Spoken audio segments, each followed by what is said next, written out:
अच्छा, एक बात आपने कभी सुनी होगी, जिस समय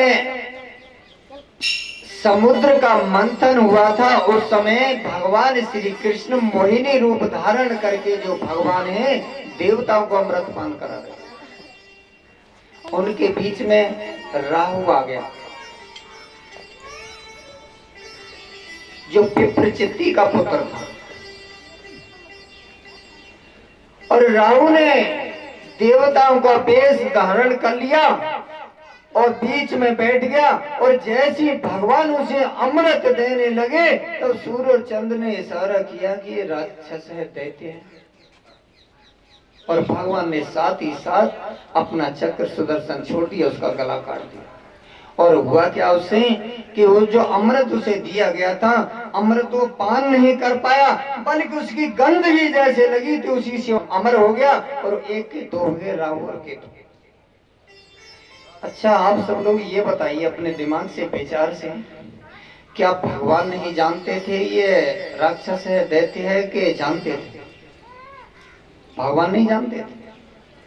भगवान तो सर्वांतर्यामी है, घट घट वासी है, भगवान नहीं जानते थे ऐसा तो हो ही नहीं सकता है। सूर्य चंद्र ने फिर भी भगवान की तरफ इशारा किया, यानी कभी भी एक बात ध्यान रखिए, गुरु के वाक्यों पर और भगवान के ऊपर, भागवत शास्त्र के ऊपर कभी भी संशय नहीं करना चाहिए। गुरु, भगवान और शास्त्र के ऊपर कभी भी संशय नहीं करना चाहिए। भगवान जानते थे, लेकिन भगवान ने फिर जान मान के क्यों दे दिया उसे? भाई सूर्य चंद्र तो बाद में इशारा करेंगे, वो तो पहले से ही जानता था भगवान के ये राक्षस है, फिर दिया क्यों? इसलिए दिया कि इन देवताओं को भी इतना अहंकार हो जाता है कि भगवान के साथ युद्ध करने को तैयार हैं। जब इन पर विपत्ति पड़ती है तब भगवान का सहारा लेते हैं, भगवान का करते हैं। जब विपत्ति पड़ती है भगवान नारी का रूप धारण करते हैं, जब इन पर विपत्ति पड़ती है भगवान कछुआ का रूप धारण करते हैं, जब इन पर विपत्ति आगे बढ़ती है भगवान सुगर रूप धारण करते हैं। इनके लिए भगवान नाना प्रकार के रूप धारण करके जो कि पृथ्वी का संतुलन बना रहे, सृष्टि का संतुलन बना रहे, फिर भी ये देवता लोग भगवान के साथ युद्ध करने को तैयार है। इसलिए भगवान ने जान मान के अमृत दिया था संतुलन बनाने के लिए।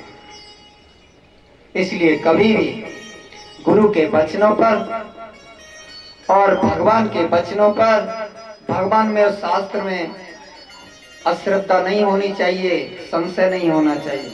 अच्छा, कभी आपने ऐसा देखा होगा, बहुत से ऐसे भगत हुए, गुरु जी के मंत्र ले लिया, माला ले आए, और माला लायक कछु देना तो कछु माला करी, और लायक नहीं है झट खूटी ते टांग दई, वो आराम कर रही है। बोले भैया भजन ना करे और बहुत ना करे, हमें तो कुछ फायदा होगा। कछु लोग गिरिराज जी के परिक्रमा जाते, कछु दिन परिक्रमा करी, बोले हमें तो गिरिराज जी ने कछु दियो ना है।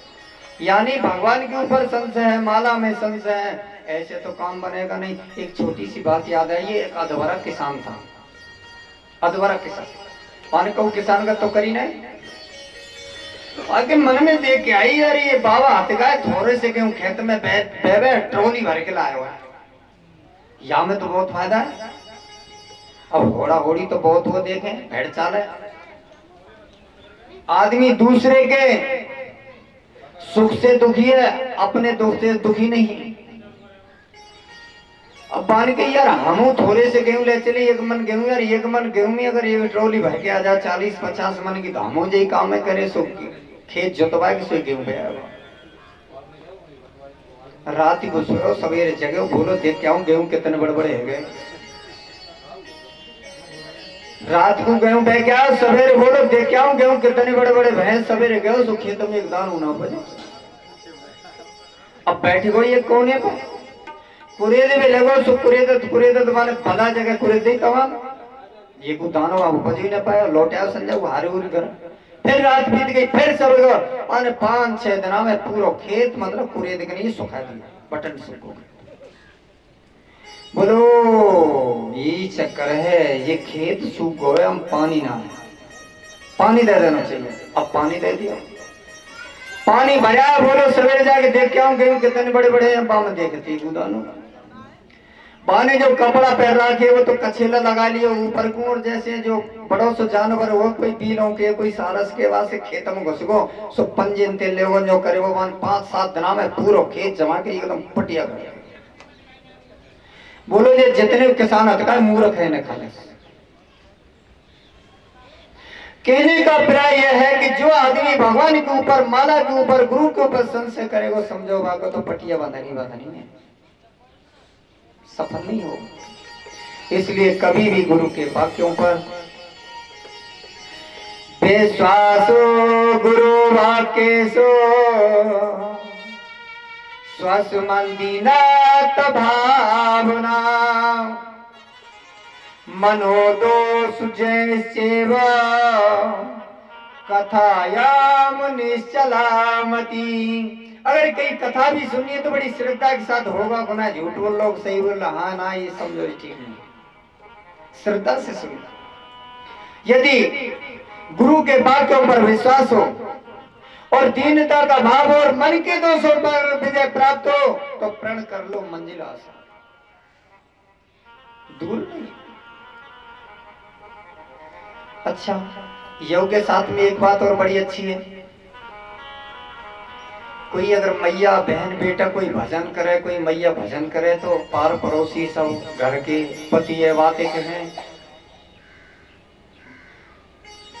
हाँ बड़ी भगतानी बन रही है, हाँ बड़ी भगतानी बन रही है, अब बड़ा भगत जी को बच्चा बनना है। अब कोई हाल तो करे ना करे तो ये ना करे, क्योंकि संसार है।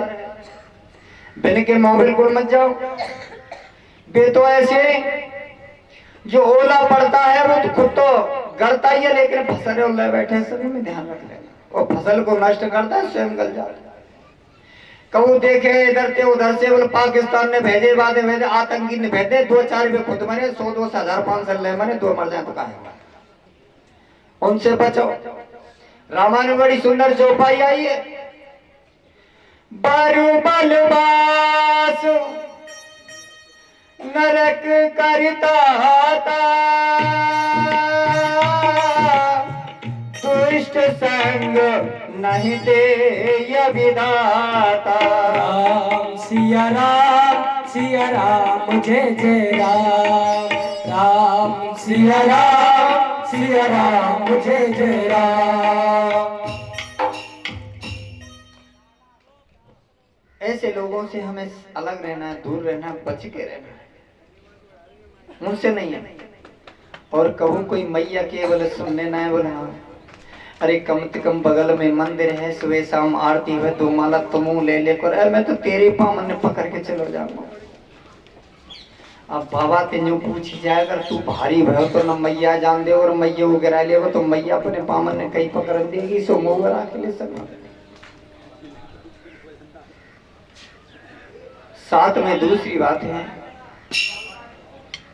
आदमी को अपना भोजन अपने आप स्वयं चबाना पड़ता है, ये तो अंदाजा खूब। तुम अगर खाओगे तो अपना भोजन अपने आप ही चबाना पड़ेगा, जब ही तुम्हारे पेट में जाएगा।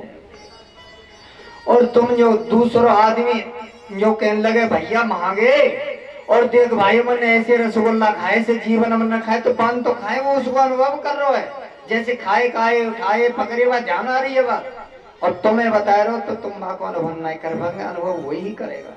इसलिए अपना भजन अपने आप करना पड़ेगा, कोई का ये ना पैर पकड़ने देगा, न कोई किसी को संग ले जाएगा। इसलिए हमको स्वयं भगवान का भजन करना पड़ेगा, कहीं के आश्रित नहीं है। इसलिए जैसे अपना भोजन स्वयं चबाना पड़ता है, ऐसी हमको स्वयं भगवान को भजन करना पड़ेगा, तब हमें कुछ प्राप्त होगा, उससे पहले